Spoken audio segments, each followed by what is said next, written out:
Nós estamos começando o segundo bloco do programa de hoje, discutindo crise internacional e também discutindo questões importantes aí sobre o Brasil. Vamos falar também de Minas Gerais e de Belo Horizonte. E nesse bloco eu queria que Maria Caiafa repetisse a pergunta que ela deixou no final do bloco passado para Frei Gilvander Moreira, o nosso convidado. Ele é assessor da Comissão Pastoral da Terra e é também vigário da Igreja do Carmo em Belo Horizonte. E se o reverendo Lúcio e se também Valéria Carneiro, que é do MST, quiserem acrescentar algumas questões, fiquem à vontade.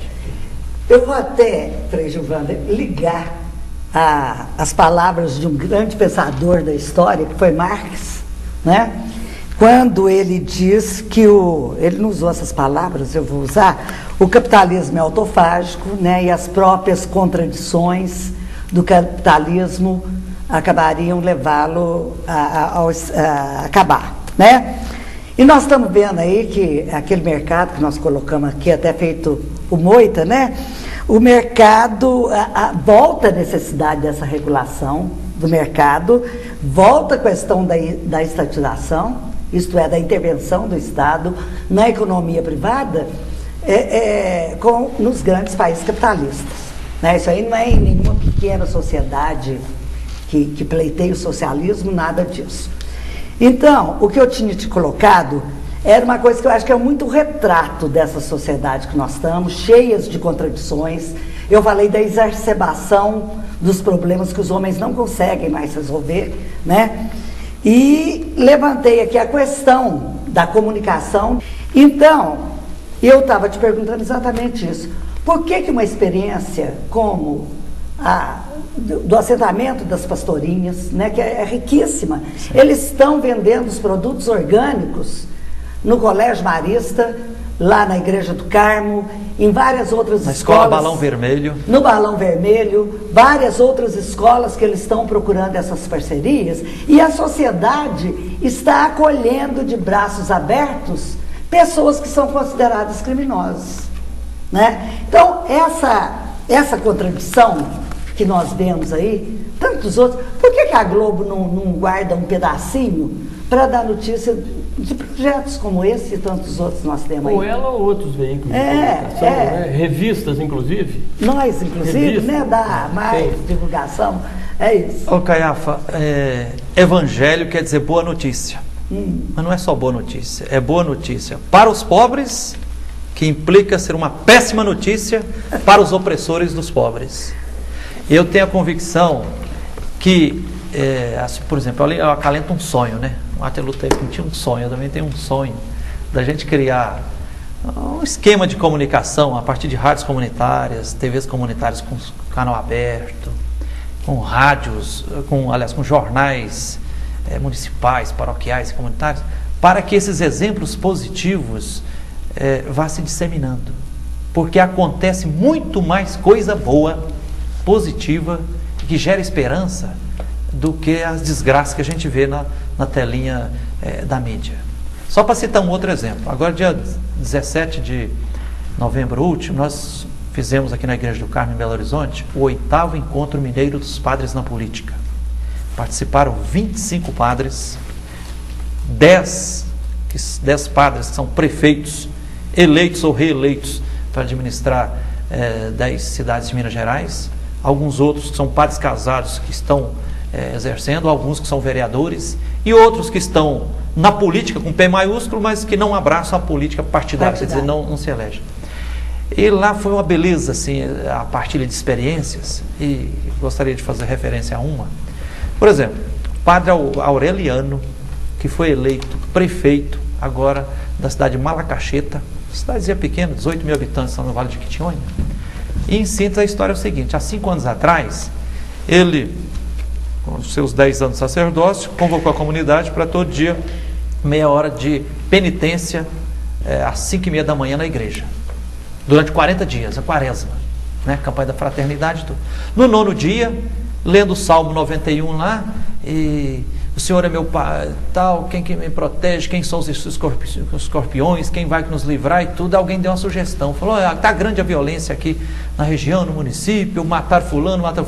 Falou: que tal a gente fazer uma campanha e trocar um revólver por uma Bíblia. O que você acha, Padre Aureliano? Eu falei, acho boa ideia. No dia seguinte, um fazendeiro chegou com um revólver Taurus 38, com um monte de balas, e entregou para o padre, e o padre deu para ele uma Bíblia. E aí continuou. Com 40 dias de penitência, nesse momento de oração, todo dia, e aí foi aumentando a participação lá na igreja. Ao fim dos 40 dias, eles já tinham recolhido 1.400 armas, revólveres, espingarda, punhal, tal, e o padre já não estava mais conseguindo, era Bíblias para compensar. Aí depois fizeram o seguinte, ele foi recolhendo as armas lá e falou, e agora? Aí perguntou para o juiz de direito, falei, o quê? O que eu vou fazer com essas armas? Aí perguntaram para a corregedoria da polícia, falaram assim, ó, não entregue para a polícia não, porque se entregar para a polícia, vai correr o risco de parte dessas armas voltarem para as mãos dos bandidos e tal.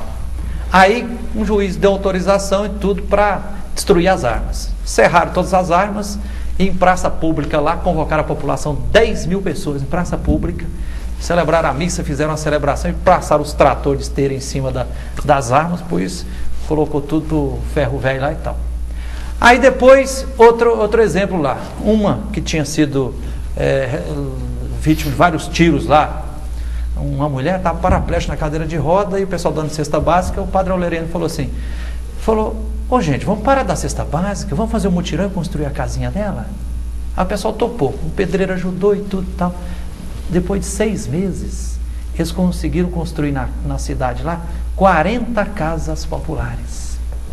E agora, 4 anos depois, o padre Aureliano, conclamado pelo povo que está calejado e sofrendo há décadas e décadas dos latifundiários mandando lá na política, lá se revezando, e corrupção em cima da outra, elegeram o padre prefeito. Com um partidozinho que ele teve que criar a comissão provisória lá e tudo, sem dinheiro do Senado, só com a bicicleta e um fusquinha lá e tudo. Então, assim, exemplo positivo de que é possível a gente fazer muito mais, assim, dando as mãos, chamando as pessoas de bem, de baixo para cima. E exemplos como esse tem demais, né? Giovanni, eu queria colocar para você, está falando de coisa positiva. Eu tive o privilégio de pastorear a cidade de Além Paraíba durante 7 anos, e teve uma noite lá que uma chuva de granizo de 15 minutos foi o suficiente para destruir mais de 300 casas, geralmente nos bairros mais empobrecidos. E aí nós conseguimos, né, nessa cidade, que a Igreja Católica entrou com o terreno, que lá em Além Paraíba a Igreja Católica, naquela época, agora não é, a questão do laudeme não tem mais, a lei já mudou, mas a Igreja Católica cobrava lá uma mixaria, mas era apenas um compromisso da pessoa não deixar que outro invadisse, que ocupasse aquela terra. Mas negociamos com a igreja, ela cedeu o terreno para construir as casas, a Igreja Metodista, junto com a Visão Mundial, aqui conseguiu um determinado recurso, a prefeitura entrou com a assessoria técnica e a associação de moradores, e as famílias a serem beneficiadas participaram do mutirão. Olha, não teve uma religião, espírita, católica, todo mundo contribuiu. Olha, foi o culto mais ecumênico, porque foi um trabalho, depois de um ano de trabalho, causa comum, né? Foram 65 casas construídas, apenas com R$5 mil construímos 65 casas, o restante foi a própria comunidade que teve a participação. Então, aproveitando essa experiência que eu estou comentando aqui, que você já citou anteriormente, olha, infelizmente eu gostaria que os nossos prefeitos que estão nos vendo e nos ouvindo, né, pegassem essas experiências positivas, né, convidassem as lideranças do movimento popular. Eu vi na campanha política, não sei se de fato vai acontecer na prática, que os candidatos formariam um conselho popular, chamaria as lideranças para que a gente pudesse ter uma experiência de uma prefeitura, de um governo municipal, que pudesse governar de fato com o povo, valorizando a sua liderança, porque o povo